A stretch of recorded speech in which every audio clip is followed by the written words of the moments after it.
Hello, everybody, and welcome to Strength episode 13. Skaven. This is the Skaven episode, right, guys? Right. Yes. 100%. 100%. Yes. So we will not be talking about Skaven because I don't care about Skaven at all. Yeah, that makes two of us. Nope. Cool. So if you're a Skaven player, thanks for joining. Have a good day. For everyone else, If you were hoping this is going to be the one. if you're subscribed, thanks. Keep subscribing. Just hit that like button, smash that bell. Email Matt nudes. I don't know. Yeah. So today we're going to be talking about a few things. A little bit of Nova Open Charitable Foundation that's going on right now, and a couple of events. NOCF. NOCF. Yep, the NOCF. But today you have me, Chuck, your ever-present host, because I'm the one that does the recording and editing and owns all the crap that says Strength Hammers, so I got to be here. And I'm the one with the password to the YouTube channel. Yep, that's Matt. And we also have Neil. So pretty much the core crew, I'll call it. I mean, The Three Horsemen. yes. Ooh, I like that. I mean, listen, Sean's going to be bigger than any of us with what he's got going on over there on Twitch at twitch.tv/brush4hire. Spell it out. The lazy bum. No, I don't know if he actually uses a 4 or spells out FOR. No, So he spells it out. okay, if you can't spell brush for hire, then why? I don't need to spell that out. Link in the description, folks. Link in the description. Ooh, Lincoln in the description. Yeah. Technical. But Neil, how you doing today? What's going on your hobby table and your fitness? Let's throw it all together. Mix I this am soup doing up. good. So, fitness-wise, I've been doing walks with the family and with the wife. We've been doing 3 miles every so often. So we kind of got away from the biking. Now we're walking. That's awesome, though. That's awesome. I mean, it takes a long time. We're lucky we have these metro parks real close to the house, so I can pretty much walk out of my house and walk about a half a mile to a metro park, and then take a walk in the woods for about 2.5 miles. So before we turn around and come back. So that's been good. Better on the knees than running. So Oh yeah. just takes a lot longer time. But it's been fun. Stress relieving too, getting out of the house while we're still kind of quarantining quite a bit. Mm-hmm.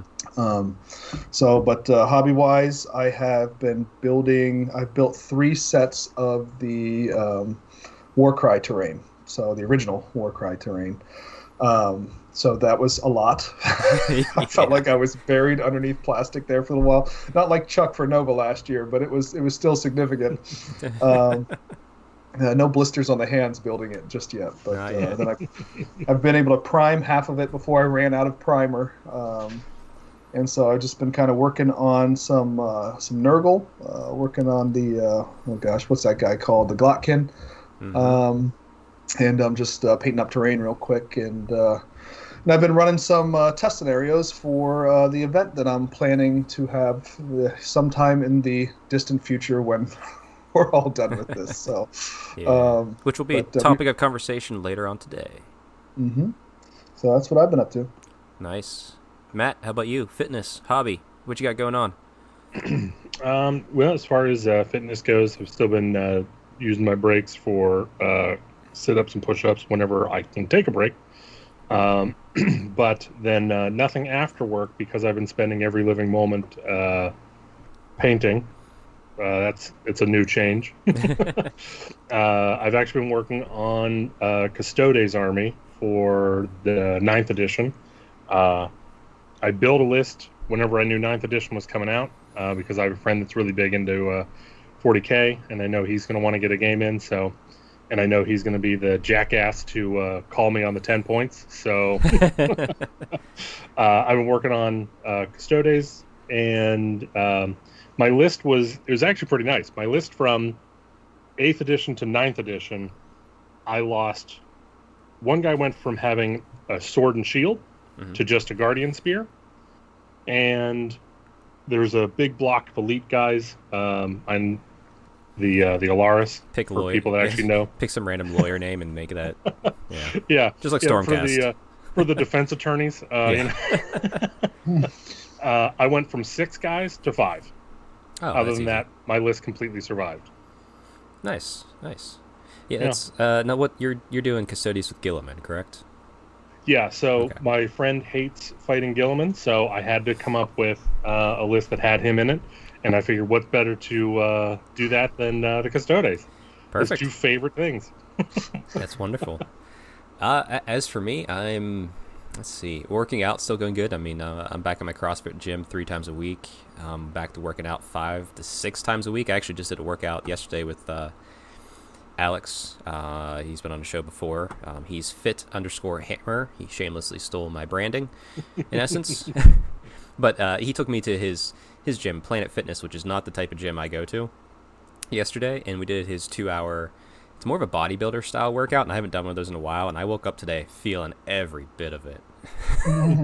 It feels so good. I'm just yeah, I need to start doing these. I need to start doing more farmers carries. I need to start doing all this other stuff. It's just like it feels good to be this sore.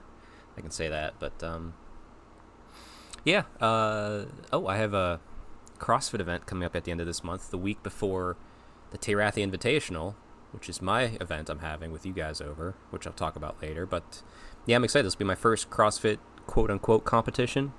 It's just kind of like locally with like in our own box. There might be a few outsiders, but just excited to see what like a competition's like outside of like the CrossFit Open. So that should be good. So we may or may not have the Tirathi invitation. Oh no, we'll have it. We'll have it. It's just, I mean, it's a week. It's a week away. I should be able to. Whether you'll be in a up. wheelchair or not, then. I'll just walk like a baby deer. Yeah, and as far as hobby goes, the last Anthony Polcastro, God bless him, he needs to be a Warhammer hero for the amount of terrain he sent me for Nova Open this year, and he was still sending more. I actually told him like, please stop, because one, we're figuring everything out for next year because there's going to be a few changes, but it does look like Nova Open is going to happen, which is a great thing. I don't know if it's been officially announced, but like internally, we got word of that, so it's all looking good. So this is your official announcement. But yeah, I got all that terrain glued together, and then I decided that I wanted to have an invitational, which was more of an excuse to have some friends over I don't see often, with the exception of Matt. I see you pretty much all the time. So I put together a bunch of terrain for that, including like an entire Marathi statue. Yeah, it's gonna be an expensive table, but I got 3 tables worth. I got a primum once the humidity drops. I have a unit Melusai on my desk. I'm going for shooty snakes just because I like the looks of them better. I don't care about the rules. And if you think I care about the rules, then you have not been paying attention to anything I do. Oh, great. Great. And also, actually, yesterday, because I am excited to try and play more 9th edition for 40k. So I picked up a unit of Primaris Aggressors just to... they just look cool. I don't know if they're great or not, if that's what I should have put in my army, but, it's looking like with a new edition, the lore for Dark Angels will fully incorporate Primaris. So that means I can finally have a full Primaris army and not feel bad because we'll have Ravenwing bikes and inner circle stuff. So that's all looking good. But yeah, like I said, hobby's been going good, fitness has been going good, and more importantly, as you probably all heard on the intro, unless YouTube blocked it out, Taylor Swift came out with a new album out of nowhere, Folklore. So the intro was a snippet from Invisible Strings off the new Taylor Swift album. Great song, so check that out, because that is the most important thing in the world right now. Nothing else matters. I can't think of bigger news going on right now. There's no pandemic going around that has varying degrees of how bad is it, how good is it. There's no elite pedophile ring going on. Yeah, none of that's happening out there. It's just Taylor Swift's music, right? Yeah. Sorry. Don't mean to get too political on here. Listen, the world is on pause until the rest of the Lumineth comes out, so... Was it September? Is that what they said on the community site? Which means, of course, it'll be the last Saturday of September. It'll either be released or go up for pre-order. Well, like I said, let's take down this pedophile ring, and then the Lumineth will be out, and the world will be great. It's all we gotta do. It's all we gotta do. Fucking hate people that think that's okay. And dear God, if you're worried about a stupid mass controversy when there's pedophiles out there and it's been proven, you get your priorities straight, all right? Self-isolate, wear a mask, sure, whatever. But, like, God damn. You need to be up on what's going on because this shit's real. It's pissing me off that people ignore it. How many followers are we going to lose? All of them? Cool. Oh no, massive plummet. We lost 1 follower. Yeah. We're down to 0. Our only followers are Chuck's from mom elite finally unfollowed pedophilery. Anyway, no one's here for breath. no one's here for politics. No one's here for that. And if you are, then sorry. Finally, my episode came. No Skaven. No, Skaven, what's going on? This is the one Skaven player still listening. Like, I'm so scared and confused. Get woke, All right, son. well, Get woke. maybe they'll talk about Skaven this time. Oh, man. Well, I'll hold on to see if they talk about pedophilia. All right! Everything's coming up. Oh, what's a good Skaven player name? Everything's coming up. Kyler. There you go. Kyler. Poor Kyler. Anyway. Tell you what, let's start with talking about the Nova Open Charitable Foundation, or the NOCF, as Matt put it. Yeah. Because it's a great way to donate and have a chance to win some amazing pieces of art as well as models. Matt, lead us through this. What's good in there? What are we looking at? Yeah, sure. So and I will say this: it's NovaOpenFoundation.org if you want to follow along at home. Yes. Or also, again, I would just go to my search engine of choice and just Nova Open Charitable Foundation, pulls it right up as well.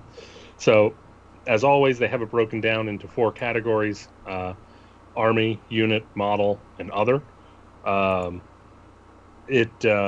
To no real surprise, the selection is a little less than normal, but the quality didn't go anywhere. So as far as the armies, let me see if we have the name. No, we don't have the name of. Are you looking for the artist names on them? Yeah, I'm trying to see real quick. Sorry, guys. That's what I know. There is a list of the artists from this year. I'm not sure if it. Okay. Yeah, so if there's a list, please go up and look to see. These guys, they put a lot of time, and maybe ladies, I don't want to exclude anyone, but these people put all this time and effort, and, I would love to donate something for this, but I can't even touch this level, so. But it's, like I said, I know I'm planning, I was waiting for this past paycheck to kick in, but I have a few things I'm going to put some tickets in for sure, because this stuff is just stunning quality. Yeah. So I'll run through the list real quick, and then if anything catches anyone's eye, we can talk about it. But so the first thing, again, it's under Army. I think it's just a single model. Is the no, that's the whole army. It's a whole army. It's 2,000. I think it's close to a 2,000 point Daughters of Cain army. Okay, yeah. So it's a Daughters of Cain army. Looks like we got a real decent amount. Chuck, do you want to? I think what there is? I think it's 30 Witch Elves, Marathi, Slaughter Queen and Cauldron, 10 of each Melusai, and a Bloodrock Medusa. I think that's all that I see in there. This one actually particularly, this is obviously one that I'm going to put in for. It's also one that I hope I don't win, because then it'll just make my army look like trash. But dear God, it's great. Yeah, it's again, each model is so lovingly painted. Mm-hmm. And then the next thing we have is some Blood Angels. Crossing the Primaris Rubicon Warhammer 40K Blood Angels. So it is. I think it's another full. I mean, these are all full armies in here. So yeah. Yeah, so again, like I said, I won't go over everything just because there's so much here. Um, if you are looking for a, a full army or even to expand your own, again, all of these are going to be great. Uh, so then we have here another one called the Honored Warhammer 30K Zone Mortalis. Mm-hmm. It is a full Ultramarines, I think. Ultramarines. Yep, it's full Ultramarines with the breach shields and everything. So that not to get into the pricing of everything, but holy cow!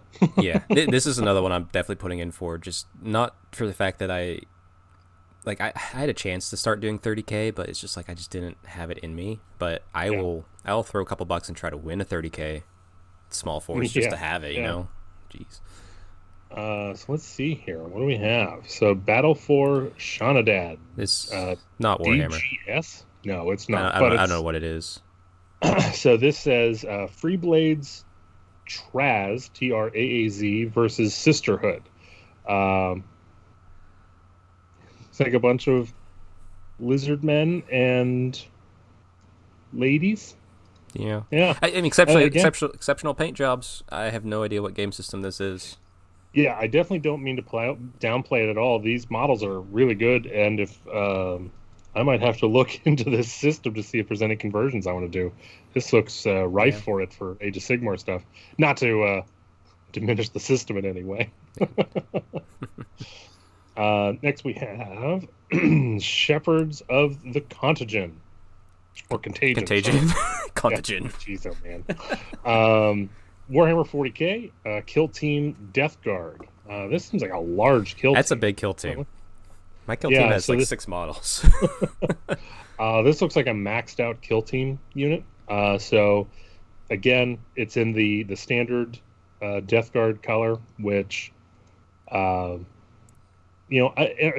very few alternate Death Guard colors that I see that work for me. Like every time I either look for the drab green or the 30K white.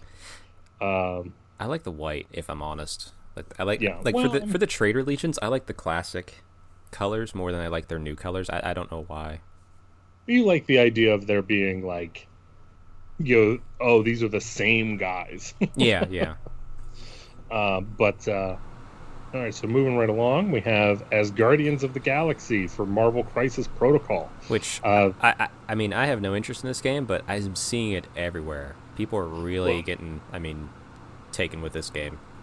I'm doing my best not to get involved with it because I know it's going to be a slippery slope because I am I have always been a diehard Marvel fan. See, the only thing I'd want out of that is there's a Hela model that I would love to have as like not a conversion but just as a statue on like something because like it I mean you look at it and you're like that's like a cool lower tier Marathi. Like I want it. Yeah, definitely. But I think the scale's a little big, so it'd work for a statue, but I don't know if I don't know if I'd want to convert it because the scale does seem off, but like it'd be a great little statue. Okay, now we have the army name is Classic Dave Taylor. Warhammer 40K Ultramarines. So this looks like it is it's all old school Marines. I'm not seeing any Primaris. Actually, I think go back to the whole I'm sorry for folks at home that don't have video, but I'm pretty sure all of this, with the exception of one like the Dreadnought, this is all old metal Warhammer 40K Ultramarine models because I had a few of those before I saw them off, so I think it's why he's calling it classic. Like it's a classic Ultramarine paint job, nice bright blue. It's not dirty at all, and I think those are all old metal models, or they're the old metal sculpts that may have been done in fine cast, which, whatever.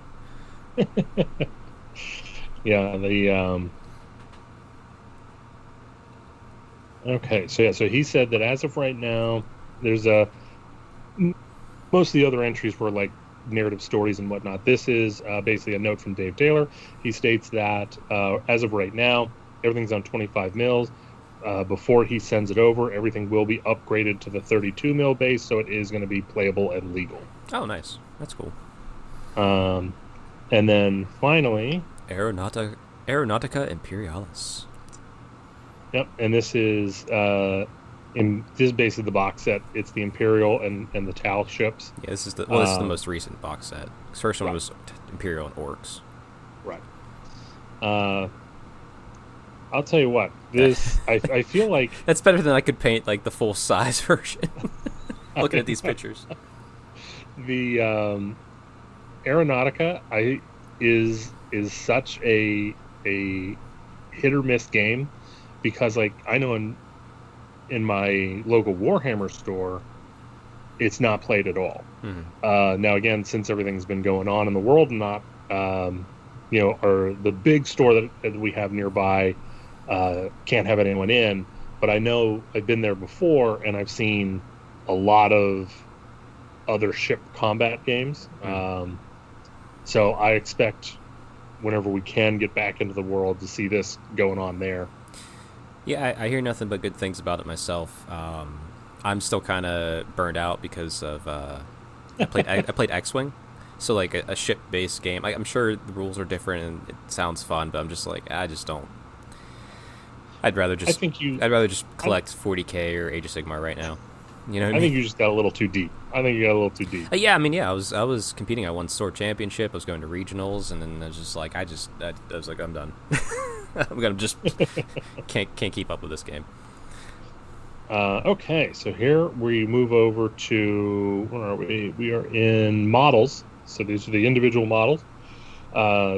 First up, we have probably going to be the fan favorite. Imperial Knights are always favorites. Yeah, is an Imperial Knight, Ranald, Vengeance of the Lost, 40K Night Worlds. This is from Duncan Rhodes' personal collection. I don't know if this is the Duncan Rhodes. No, it is.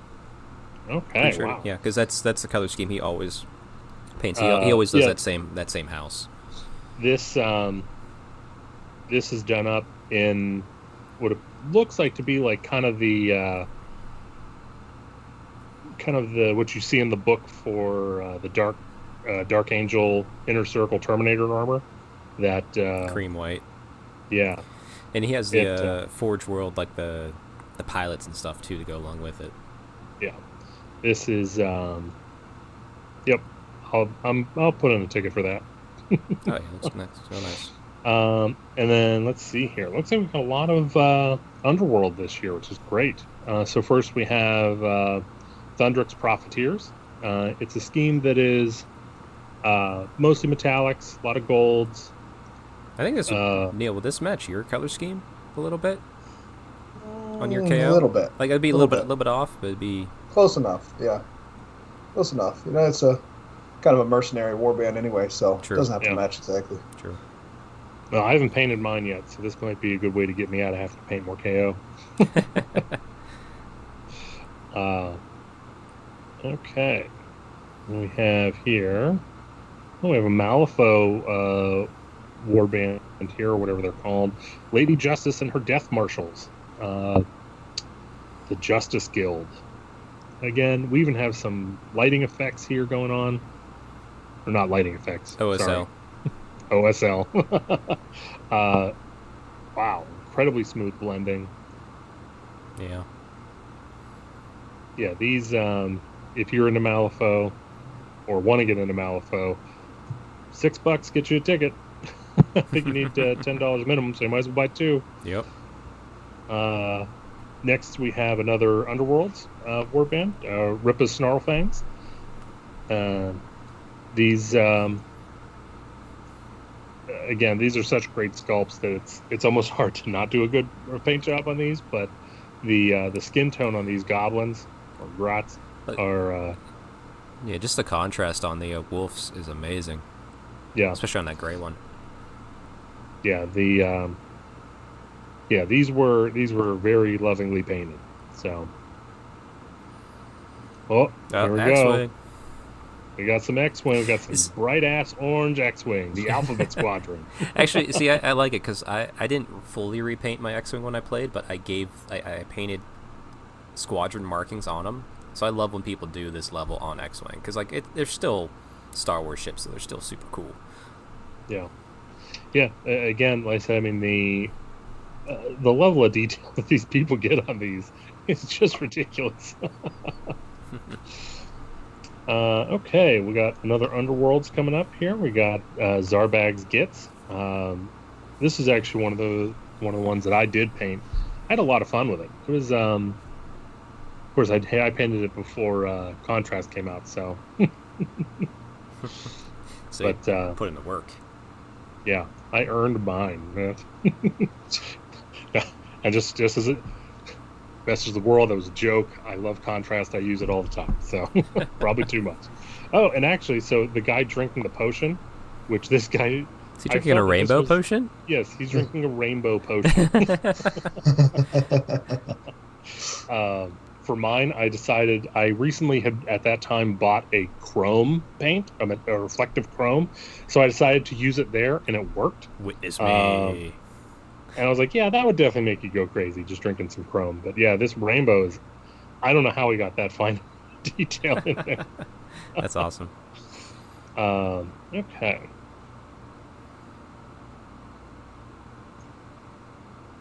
Let's see here. Then we have Bloodbound Skull Reaper Command, AOS Corn. So this is not the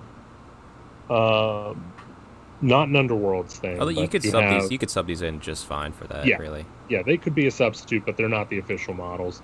I think these are ridiculously converted. Yeah. Not like on some levels. Actually, not.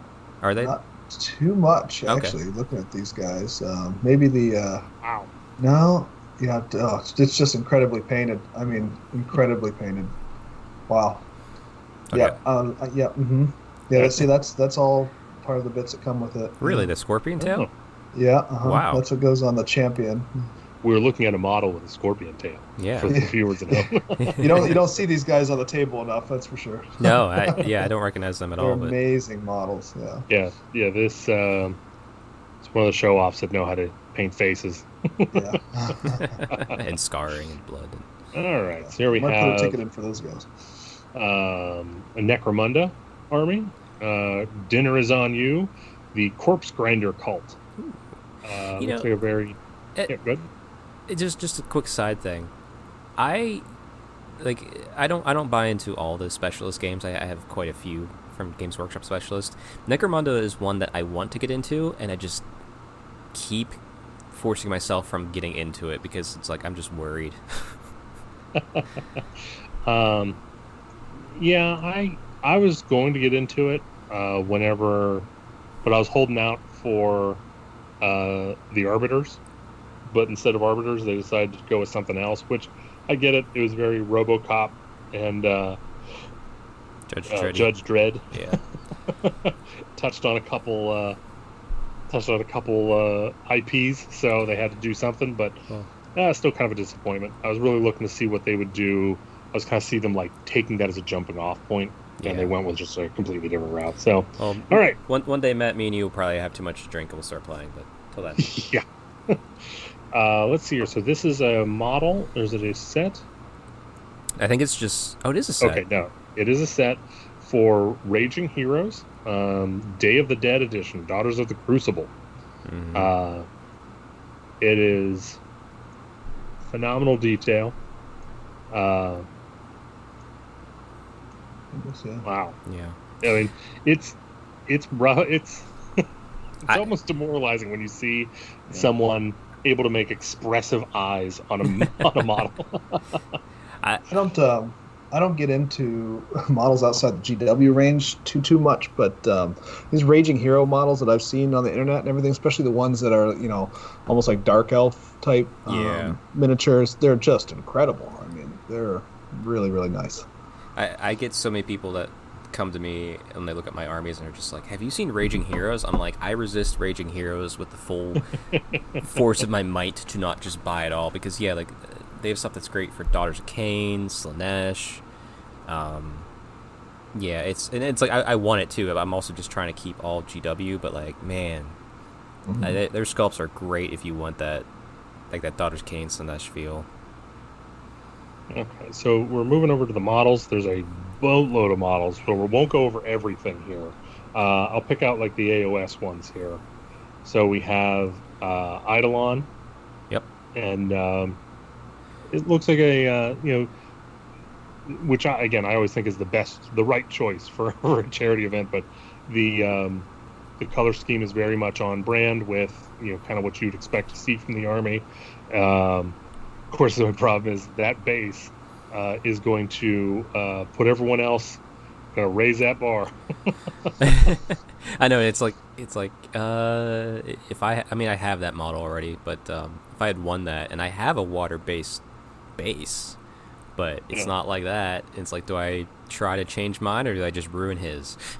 Yeah, and again for the listeners, it's a whole like aquatic. It's like a living floor of the ocean. What I liked about this one particular is they did like a deep royal blue sea for like the water cape, but then did a very tropical turquoise for the base. So it still stands out different, but it's all very water. Yeah, very much. Looks like we got a little skink star priest in some very natural colors, very natural green. Even the feathers are a little muted down. Again, the only problem with individual models raises the bar for the rest of your army. It looks like we have two individual models here of just an orc ardboy, not a singular orc ardboy that is painted to a level that I could never hope to succeed. Mm-hmm. And same thing with a Hollowed Knight Stormcast model. Sequitur holding a mace and shield. I mean, the thing is, though, if you brought these into your army, and like even though that's just an ardboy or just a standard Sequitur, I could put that on the table in my army and be like, this is a hero, and you're going to know it's a hero because it's going to stand out. Yeah. Because it's so beautifully painted. Yeah. Don't forget that iron. Then we have Mega Boss.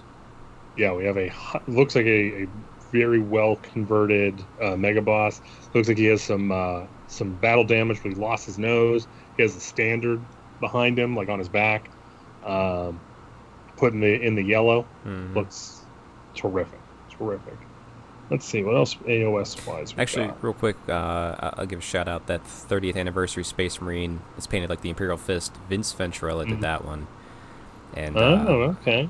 And I might put some bids on that just because I love having models that of like people that I really respect as artists. Like I have them on display above my painting desk, and I don't have anything from Vince yet, so I need to try and win one of these. I think, or no, maybe. Yeah, I think he did that one. Or maybe did he do the cap? No, he didn't do the Lysander, did he? He did an Imperial Fist in here somewhere. He probably did Lysander. He might have done Lysander. That color look. Yes. Sorry, Vince. I just knew it was an Imperial Fist, but like there's no way that base. And of course, he didn't put his name on it. So I'm sure we can look over his Facebook feed and find it. But probably Lysander is the one that he went with. Could be, I mean, again, the problem is both of them are beautiful. Amazing. Yeah. My only thing is, I know Vince, and he doesn't like regular bases. So yeah, it's very true. It's very true. So you're probably right on that. Let's see what else we got. Oh, we have a vibrant Lord of Blights. There you go, Neil. With an absolutely fluorescent, like, toxic green base, with him standing on a bunch of rocks and have some object source lighting coming off of it. Again, that's an amazing model, and it's an amazing choice for this because. Go ahead. That model, I just have to say, like, if you haven't looked at that model real closely, it is foul in all the best ways. I mean, it is just a nasty model, but it is great. It is just so good. It is everything Nurgle, with it being just like a singular kind of hero miniature. He's not that big, not that imposing on it, but if you really get a good look at that model, they just did amazing things with that thing. He's the cover boy, right? Yeah. Actually, go back a second, Matt. There was one more. It was labeled incorrectly, but it was a AOS model. The Chaos Lord. They have it listed as 40k Chaos, but that's the Fantasy Chaos Lord. Oh, trying to sneak one in on us, huh? Yeah, unless it's like, I don't see a bolter kit bashed onto it, so that's... I mean, it could work for both, for sure, but... And it's on a square base. Yeah, clearly that's 40k. Come on. Okay, so now we have the other, or the special, which I always look forward to seeing what kind of interesting things we can come up with here. Yeah, and this first one is one I am definitely putting money on, and I know this is Same Vince's. here.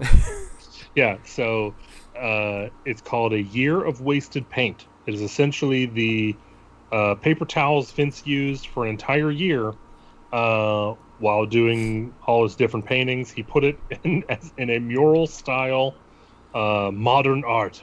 It looks like it's already framed and everything. And just think of all the paint I threw away, like on my paper towels. Man, I could have had an art piece in the house. It's interesting to see it under specials, but there is the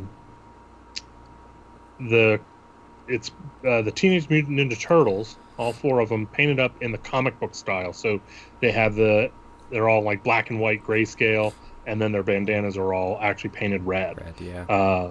It looks fantastic. I've actually looked at this pretty deep before, and I said I'm not 100% sure why it's under specials, but it's it's an awesome set. I always am very envious of the guys that can do grayscale very well, and this is a perfect example of it. Mm-hmm. And then another thing I'm probably gonna put some money down for, Stormcast life-size hammer. It's a standard Liberator hammer. It looks great. Let me see if they said what it's made out of. Props, I assume it's foam or plastic card. Maybe 3D printed. Yeah, it doesn't look 3D printed. I wish it was metal. I wish it was a solid 80-pound hammer. Yeah, again, I really appreciate the guys that take the time for the big narrative stories with their entry fee, but I'm an info guy. Come on, what is it? PVC, foam. But yeah, like I said, I would say, well, that's a weld line. That is a weld line. Maybe, I mean, it could be metal. It could just be maybe like it's hollow metal. That is a weld line, huh? So we don't know. Don't just take it out of a box and throw it at somebody. Or it might be metal. Or do. The problem is, like, it's been so long since I've done any cosplay. I don't know if the handle is actually leather wrapped and then shellacked, or is it foam wrapped to make it look like leather? Yeah. Yeah, I didn't. Well, yeah, here we go. It's okay. I don't know. Well, just check it out and see for yourself. See what all the hubbub's about. I think that that hammer is metal.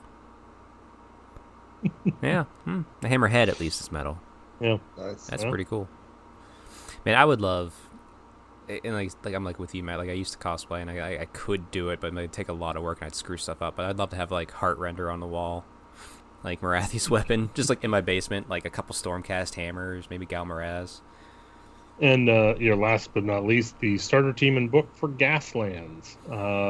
Looks like it comes with 3 cars, and we even got some stenciling on there. So, here's the thing I wonder, between the 3 of us, how come we haven't done this yet? Because Gasland, I'm pretty sure the rulebook is free, and you can just use a Matchbox car, and people just convert them up. Like, why haven't we played this game? Well, I've never even heard of it. I personally don't know why we don't. I mean, if it was up to me, we'd be playing different games every week, and no one would ever get good at anything. So, except for you, because you actually read the rules. Well, listen, I have that. I just start slightly higher than most people, and then everyone that's like, "Oh, now I see how it is," just ramps past. Yeah, sounds familiar. Like, I don't know if you remember, whenever AOS first came out, I was like undefeated for like a year and a half. That's because Depossessed were good. And then everyone else figured out how to play, and it was You just brought like 4,000 points. Everybody else had 1,000 back in those days.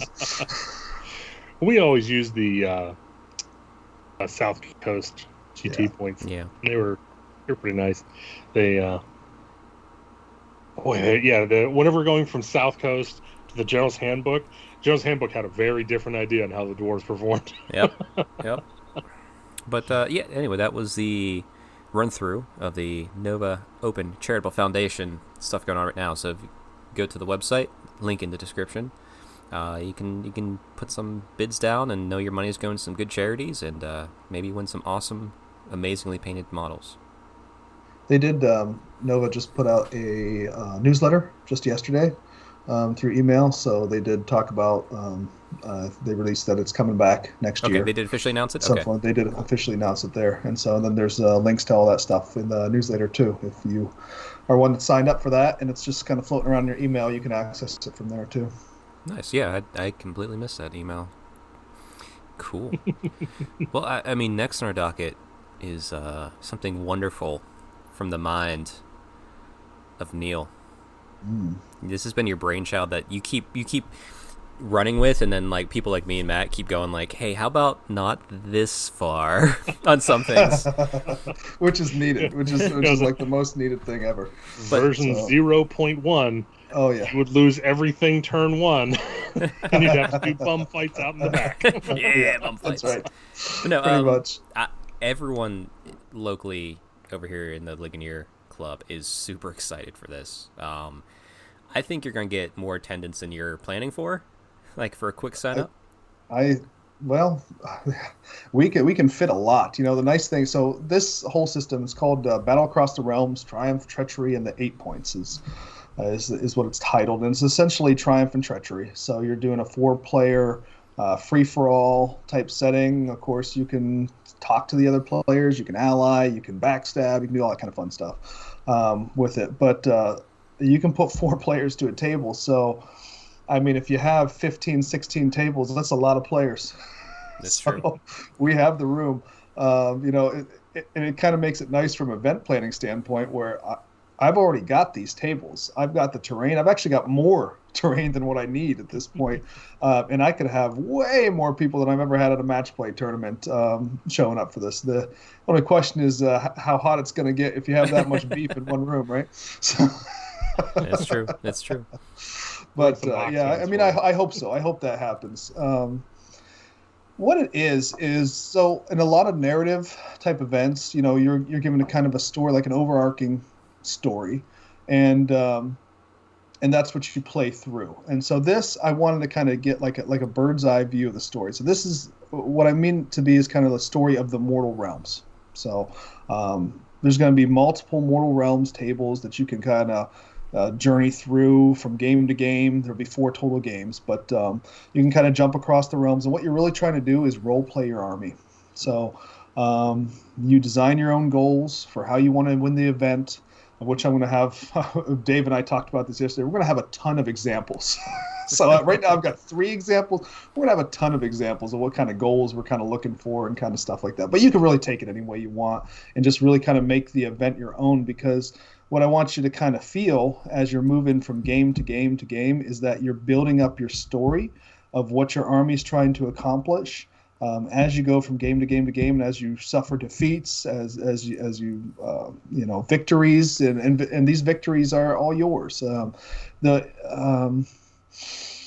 So, for example, you're going to have a long-term goal, and every game you're going to have a game goal as well. So you try to accomplish that game goal, and that game goal should push you towards your long-term goal. If you have a big setback, you may have to modify your goals. We have a system where I like to think of it like Highlander a little bit. So you have a narrative hero. And your narrative hero is a little essentially like almost like a D&D character to an extent. So he has slots where you can give him artifacts like weapon, armor, or talisman. They can get increased wounds based on whether they meet their goals or not. They can get a command trait based on whether they meet their goals or not. They could get injuries if they're killed. And if you have a narrative hero that attacks another narrative hero in close combat, one could actually kill the other. So he's out of the game. And then there's resurrection points. And these resurrection points are kind of scattered and a little bit rare through the realm. So you can kind of turn your goals towards trying to resurrect this hero, or maybe you're like, this guy, kind of glad he's dead. He did not work out whatsoever. So you can make a new narrative character and just kind of go through the event. But hopefully what's going to happen is as you kind of march through realms and you start to run into other armies that are have similar goals to yours. That makes a clash over resources kind of thing. Your armies can grow. So you start out with 1,250 points in the first game. If your army, say, is killed, let's say you only have 200 points left. The next game, you're automatically given 1,000 points. And we did that so it doesn't get too big. When you're talking about 4 players on a table, you don't want to have enormous armies running around. But there is the potential to buy units back after the 1,000 points. So there's a resource out there that you can buy these units back, and you can get your army up to a maximum of 2,000 points. Mm-hmm. So we're playing around with the rules with how that'll work out. There is a version 1 that's out there. I posted it on the Neon Facebook page. So if you're interested in kind of seeing what we did in version 1, it's out there. You can kind of play through it a little bit. We're play testing this. We're making changes all the time. So I'll be updating it little by little. But people can feel free to kind of play through those rules a little bit if you sign up on that Facebook page. Or if you're on Ren 4, it's out on Ren 4 as well. So you can sign up there. I know Neon may be a little bit more selective of who they let in there and who they don't. But it's you're putting in a lot of work, like especially on the playtesting end. Yeah. Like playtesting Triumph and Treachery isn't something that's like easy to do. No, it's not. Right now, I just played with one other person. We played 2 different armies, and that doesn't make it as it's never going to be the same as actually having 4 minds running around on the table. But it gives us an idea of what might be working, what might not be working. But the other thing, when I talk about kind of role playing it as well, it's we have NPCs essentially as well. So there's in Gur, there's beasts of Gur that move around the table based on scatter dice. You roll a scatter dice, it moves off this direction. Whoever's closest, it charges. We've stolen some stuff from some other narrative events that I like the Holy Wars events have holy wounds. So these Gur monsters do holy wounds that you can't save, so they can really carve through your army pretty quick. But you can do all sorts of different things with the monsters. You can chain them to objectives. There's your little guard dog on your objectives. Have we come up with a term for our holy wounds yet, or your holy wounds yet? I can't come up with a term. I mean, you might as well call them Herner wounds. Well, if you don't want to rip them off directly at face, since the main source of these unsavable wounds is coming from Gur. What about savage wounds? Savage wounds. Ooh, yeah. So I will say that so another type of NPC is at the resurrection. See, people, that's called a gloss over and move forward. That's exactly right. No. I will definitely use that. The problem is this happens outside that realm too, because like the resurrection points have a war scroll that you have to attack because there's guardians of this resurrection point. So you're not going to get away with just getting this objective and you get your character back. You got to fight these guys, and they also do these savage wounds as well. So, well, that's one of the nice things though. Is like savage is just a nice, good word. I like it a lot. I have to put that in there. Savage wounds. Wait. Thanks for the special section. Moving on. I mean, wait till you hear my idea, because this might trump that. Let's hear it. Unholy wounds. Unholy wounds. Boom. Oof. Boom. Sadistic wounds. My job here is done. I love it. Wow. Yeah. A little copyright. Legally distinct holy wounds. Just enough to escape the lawyers. Holy wounds. I started this podcast with Taylor Swift music. Right. We could all be in trouble here. Yeah. But yeah, it's there's a lot to it. So I'm desperately trying to not let the rules kind of run away with themselves and to keep it simple enough. If you've played Triumph and Treachery, you have the gist of it already. The big change really is in the objectives. So there's objective types, arcane secrets, artifacts, realm gates. There's about 6 different types, and these give you the currency to kind of play around in the Triumph and Treachery kind of area. It also gives you a little something to kind of take a look at what you want your goals to be. The other thing we're doing as far as event awards is there's just going to be a ton of awards. And awards, you can win multiple awards, and multiple people can win the same award kind of thing for what you do in the realms. But I think I've got like 15 different things. So we're planning on doing like plaques and things of that nature for these awards, or maybe even kind of like what I've done before with the framed certificates and whatnot. something you can put on your wall. Because what I'm trying to do with this event as well is the story kind of moves from event to event. So you're almost playing a campaign. So every time you play one of these events, you can take that army, that narrative that you've just played with, and bring it in to the next event. So you can start at ground zero. If you're a new player, you can move your big nasty force through. So a lot of these narrative heroes, if they survive well enough, they could get possibly to even Archaon level. So when they show up, it's significant on the battlefield. So. Heck yeah. I really like that concept too. And Yeah. it's incentive to come back over and over and over again. And the goal is to maybe do them twice a year. So it's nothing too much. That's I mean, it is a 2-day thing. Mm-hmm. They were talking about 4 games because we're talking Triumph and Treachery. Dave and I did a little run through yesterday. We got a game done in 3.5 hours with 4 armies on there at 1250. So there'll be a little play in that, of course. But anyway, if you head over to Ren 4, you'll find you can read through the entire event. I don't want to go ad nauseum until maybe right before, like when you have the pack finalized and you have like a firm date, and and you're about to open up ticket sales. I think that's when we should go the whole episode, just go through the pack and just riff off that, because I think people do want to hear about it, and it'd be fun to go through it at that level. Do you have a general date? I know everything's subject to change, but do you have a general quarter? I'm hoping for spring of next year. Okay. Because I'm hoping that one of those vaccines will push through, and maybe by then some people will have been able to get them, or maybe enough people where maybe larger events, maybe if masks are in place or something like that, then we can all do this kind of thing. But if the vaccine's not out there, but and I'm hoping for spring. If not spring, summer. But if I did spring, I could do spring and then fall. That'd be the hope for next year. So that's awesome. Another thing I do want to kind of mention too is so because this is the Mortal Realms, special characters, we've kind of come up with this different kind of system for special characters. So, I like this. And I don't think this has been done anywhere before as well. So there is only one Teclis in the Mortal Realms. And if you're telling stories in the Mortal Realms and 18 Teclises are running around, not very narrative in my opinion. So, you don't want 2 Teclises on the same board, right? So what we're doing, we had some discussions. Should we allow special characters? Should we not allow special characters? Should there, because should the whole focus be on your narrative heroes and just kind of take them out of it? We wanted to, I kind of want to push 4 special characters, but only 1. So how do you choose who gets the 1 Teclis? How do you choose who gets Archaon? How do you choose who gets Nagash? Or even just the smaller special characters. So anybody who signs up for the event, what we're going to do is we're going to do a draft. So almost like fantasy football, if you've ever played something like that.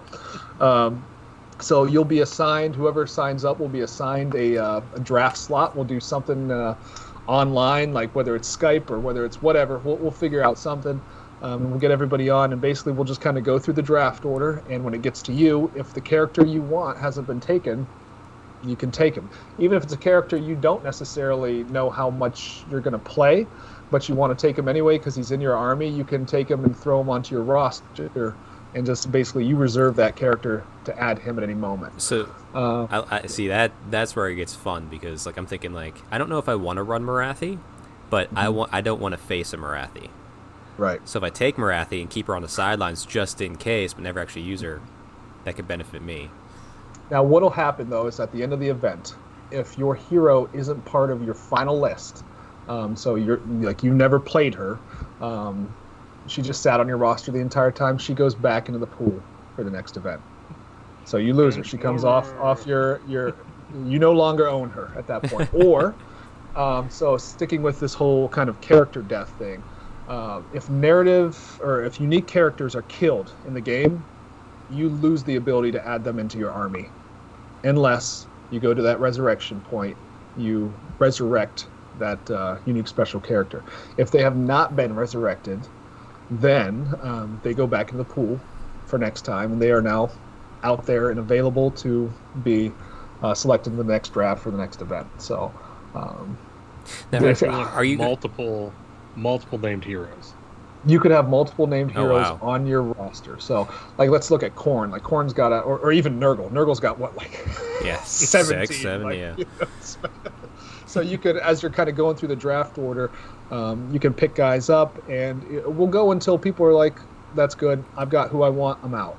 Now, So as people kind of drop out, are you going to have a system in place for people that return? Because, like, this is a campaign style thing. So if you return, based upon some sort of positioning you determine, however you want to do that, will that bump them up in the draft slot for the next time it comes around? we'll have to see I'm not how sure, the yeah, first one goes. I haven't kind of thought through how that's all going to work out just yet. That's We're just fair. going to see how this first one goes, and we'll kind of just build off it a little bit.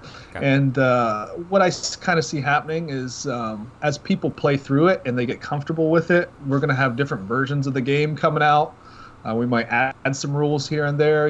Right now we don't have any way or any system in place for units that survive. So something that I've toyed around with but have left out so far is veteran units.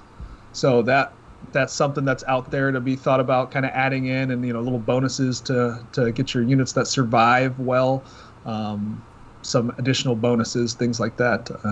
So right now it's kind of focused more on the heroes across the board, but that's a potential too. So just things like that. There's going to be a lot of opportunity for doing different things within the realms, a lot of different types of objectives getting thrown in there as well. We're trying to keep it fairly simplified. I mean, there's some rules in here, but fairly simplified. So if you play through it once, you're like, okay, so I need to go get this objective. I get what it does. I get how to play it. And then, as you become a little bit more familiar with the rules, if you keep coming back to the events, a little added thing here, a little added thing there.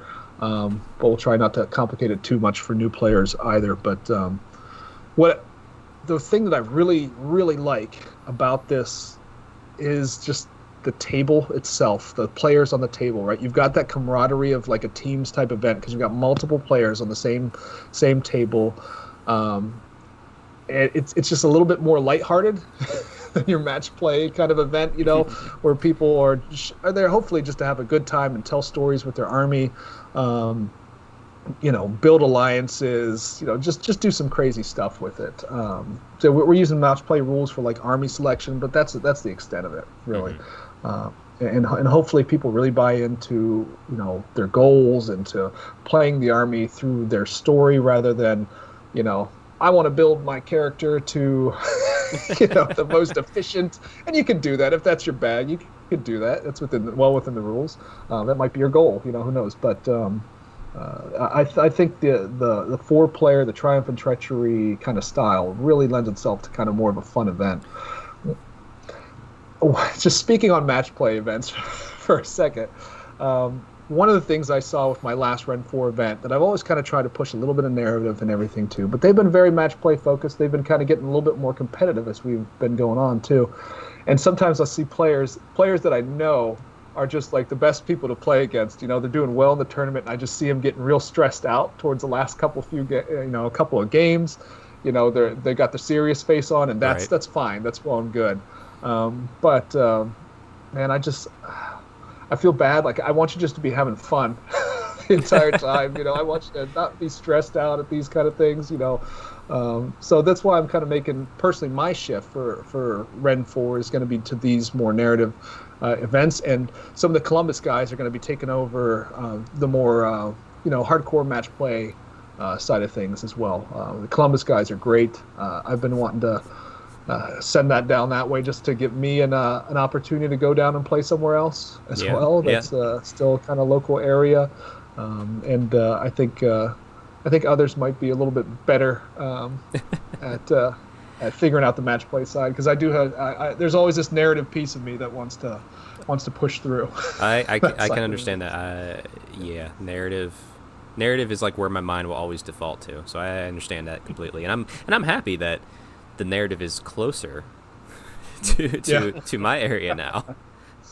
Yeah, so a rundown 70 isn't too bad if we're getting to Columbus too, especially if you're from that Pittsburgh area. Tack another hour or so on for you. But, it's not too bad. Hour 2 hours. No, depending on how you drive. Yeah. That's great. They are. Good. Go ahead. So the Columbus guys are thinking about doing a winter event. I'm not so sure that's still gonna be possible at that time, but we'll see. Are they posting all that on the Ren 4 page, or do they have their own page? They are. They have their own page, which is Central Ohio. I'm assuming they're also probably sharing to the Ren 4, but but they're sharing everything to Ren 4 as well. So now, is this going to be a new, like, is it going to go under the Ren 4 banner, or is it going to be under? It'll be under the Ren 4 banner, but they'll have full control over how they want to run with it. So I'm not gonna nice put any restrictions or anything like that on it. It's their own deal. So, and these Columbus guys are awesome. So I fully expect it to be as fun as what it has been over here too. So. Yeah, no, I definitely want to try and get to that. Like I said, I'm happier that there's more events closer forming. Right. Like if we get like a GT in Pittsburgh, I'll be excited. Yeah. I was actually thinking about trying to do like some sort of narrative event, but if you doing 2 a year, Neil, I don't have to. I could just come play. Well, if you want to do something different from what mine is, you're more than welcome too. We'll see. Maybe I'll just help you with yours and just get my fill that way. But yeah, as we get closer to the pack being finished, and maybe we have a set date, that could be still months away, obviously, but once tickets are going to go on sale, we'll do a complete run through. I'm planning to, with the 40K, new 40K, it was a 9th edition release party. They also did some reveals on the stream, and one of the reveals looks like a new Lilith Hellsparks. I don't know. She's like the daughter, or not daughter, she's the witch elf for the Drukhari. So I'm already planning to have my character be a kit bash based upon her for your event, because I'm assuming she's out before your event. Nice. But I'm just like, yeah, because I'm going to do a new character for your event specifically. If I could speak on that too for a second. So anybody who signs up for the event, so what we're going to be tunneling a lot of the entry fees into is, so the actual pack is going to be more of a supplement than what you would consider like a normal rules pack. So it's going to have all the rules. It's going to have a whole section of that. But what you'll do is when you sign up, you're going to send me your narrative as well. You're going to send me pictures of your army, and I'm going to include that into the pack. So what I'm trying to make it look like is almost if you bought a rule book from GW, that's what this pack's going to. It's going to be binded and everything in some fashion, and then every player is going to get one of these. So when you have the pack, you're going to have the rules. You're going to have access to all like the sheets and everything that you're going to need towards the back. There's a whole appendix of all the rules and the character sheets and all that kind of stuff. But in the middle, and what's going to be the meat of this booklet, basically this supplement, is everybody's narrative.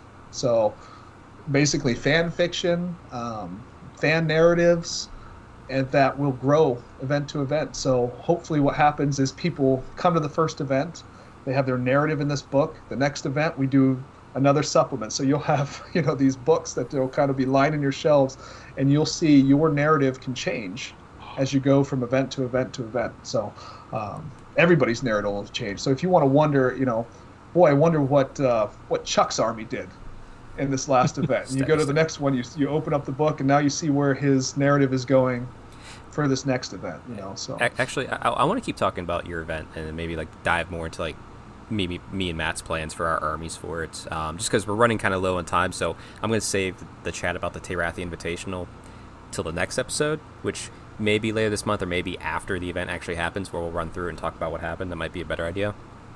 But I have a question for you first, Neil, regarding this. I am working on a fan-made Battletome supplement. Ricky Smith just did one for his Midnight City. Tyler Mangle did one long ago for Tomb Kings. I'm doing one, Daughters of Cain Battletome supplement, the Terathian cult. I'm going to put together, and then like I said, there's not going to be points or anything into it, like maybe some loose like suggested points. But would you be open to that? Like if I'm like, okay, have it all laid out, have it all written, have like a special battalion or two, have my Terathi character war scrolls I'm going to use Anvil Apotheosis to help point them out appropriately. Give that to you to review, and obviously like you being the TO, you can say yes or no, Or even if it's just like, yeah, I like this, but I think this should cost a little bit more on your points. Are you open to that for something like this? Yeah, we're already using Anvil of Apotheosis. So the way you build your narrative hero is you can either take a war scroll. So let's say you want the exalted champion of Khorne. All right. And so what you'll do, he's usually 5 wounds. He automatically goes up to 8. And we've done that to make sure that they can't be just blown off the table in one fell swoop. They still could be, but they're a little bit hardier. And on the other side of that, if you want to build the Anvil of Apotheosis characters, you're more than welcome to do that, and they already have the pointing system in there. So I could definitely see if you want to add I can never, with the terms for these, I always call them tribes, but Stormcast, what do you call it, Chambers. Or tribe, or those kind of things. If you want to build your own with that, I don't see why that'd be an issue. I don't see why a battalion, as long as you pointed it out, and it wasn't like. I'd like to review it first. Just so that it's not like crazy. If it's way off, okay, my army's going to be doing +2 to hit across the board. Yeah. But as long as it's you take a look at what's been done with GW and you try and match that somewhat, then sure, why not? Okay, yeah, because I know looking at that, like it's been like an ongoing side project, but like I'm looking at like my Temple allegiance will be very similar to Kraith. It just might be Kraith is if what I wish it was, which is just like maybe if you're within 18 inches of your hero, you get the Kraith roll on a 5-up or something. Just something silly like that. And you know what? Just like a step sideways, maybe a step up, maybe a step down in some ways, but like it's around base. The battalions will be based on the same thing. Like, all right, what's the Daughters of Cain battalions? Let's shift this sideways to fit more of what I think my army's about. Right. And what we could do too is, because one of the things, if you do these kind of custom type things and you get on the table and you have your opponents are like, wait, what I don't know what this does. I'm printing this out as a rule book, so like it's gonna be like a physical copy. Not only that is we could add that into the pack, so to speak, the supplement as well. So your narrative section could be large enough to include all of that as well. We could just throw that, some of the base rules right in there as well, so that this is going to be a Bible. It's going to be a beast. It is going to be a beast. I want it to be a beast. I want you to be able to leaf through this and look at the armies and really review what people have done, get inspiration from what other people have done. I hope really take time taking pictures of your army, because it's gonna people are gonna be looking through this kind of stuff, looking at what you've done. So, and I'm assuming this will be available online as like a PDF too for people. It'll be it already is, to extent. I've got my lore in there, even though I won't be playing in the event. I still laugh whenever I recently wrote my lore for my Lumineth and sent it, and just for you guys to just read and check out, and you're like, cool, let me know once you're finished editing, I'll put it in a pack. And I was just like, you don't know what my narrative's going to be. We're a year out, Neil. Don't assume I'm taking this army. Yeah. It's all right now. All the narratives in there is just to kind of give you an idea of where those sections are going to go and what it's going to kind of look like. So, for anybody who kind of opens up the PDF and looks at it a little bit. Nice. So I had an idea. How about the person who, at the end of the event, has essentially captured the 8 points, is on the cover of the next year's book? Ooh, I like that. That's a really trophy. Like that. That's like prime trophy to me. I love that. That's awesome. Yeah, for sure. Oh man, that's your narrative hero gets to be like smack dab on the front. Yeah, take a good picture. We'll bring my light box, so whoever captures the 8 points, we'll take a picture in there. Well, we have to have somebody who will be at the event that has a high quality camera, because then we can actually take a picture of them on the 8 points or in front of it or whatever. Yeah, you can always do a little Photoshop magic too. Yeah. So as far as the 8 points, I didn't talk too much about that. So the Varen Spire is going to be in the 8 points, and so that's a thing that you can do. That's a type of objective. It's a unique objective just to that table in the 8 points. You can control that, and there's an award for controlling that by the end of the tournament. Now, if you took Archaon, guess what? Game 1, you get to start at the 8 points, because that's where he is. So we'll try to match people's narratives to which realm they start in. I'm guessing we're not gonna be able to go 1-to-1 just based on what people choose. But we'll do it the best we can. But yeah, so that's definitely, we're gonna try and get some kind of model, whether it's 3D printed.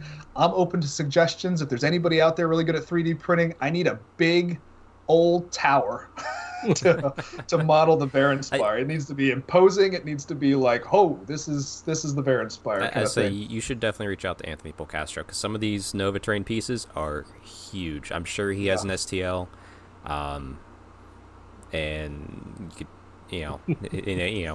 give him the money to print it. And I'm sure he'd happily print it because. Like he does some amazing. There's a reason why his logo is like 3D printed related. So nice. I saw him on Warhammer Weekly, and that man loves the 3D print. So yeah, he's the king of it, man. Yeah, but just like us talking through this right now, the event is going to be fluid. It's going to be changing. It'll. I think we're going to have a lot of fun with this through the years. So. Yeah, looks to be a good time. So, like I said, we'll save any chat for the Teyrathi Invitational till the next podcast, whether it's like a little mini episode or after the event itself. But hopefully everyone is being safe. Hopefully everyone's being well. We are going to leave the same way we came in, which is a little bit of Taylor Swift music, and we'll see how the copyright strikes hit us on YouTube, but. Oh wait! Oh what? Oh God! What? So in a weird zone. Oh no! I even got one in. Hold on. Don't paint your own things. Save time doing butt stuff. Rush for hire. Oh, okay. There we go. Oh, actually, Matt, where can they find you? On the internet. Okay, Neil, where can they find you? You can find me at Jimbo9Jimbo on. The biggest callback. No, you can find me at Neil Larocca, NeilLarocca. That's on Twitter, or you can find me on the Ren 4 Facebook page. And for me, I am at StrengthHammer_ on Instagram and Twitter. So give me a follow there, but stay Stormcast strong, everybody, and take care.